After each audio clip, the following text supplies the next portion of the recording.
في حاجات لو اجتمعت في مروحتك هتتحول لقنبلة فوق دماغك.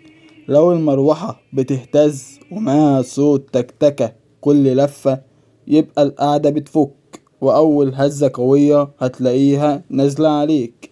تاني حاجة، لو السلك مكشوف ومعاه توصيل عشوائي بأي شريط لحام، يبقى أول شرار هتعمل قفلة وتحرق الموتور.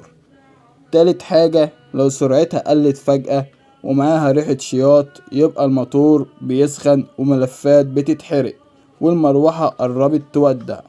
لو لاحظت أي علامات من الدول ومعاها إهمال منك، هتلاقي الهواء البارد قلب لحريق سخن. افصلها فورا واستدعي كهربائي قبل ما الكارثة تحصل. ودعمني بلايك واشتراك في القناة وفعل الجرس وشارك الفيديو مع أصحابك علشان الكل يعرف يحافظ على سلامته.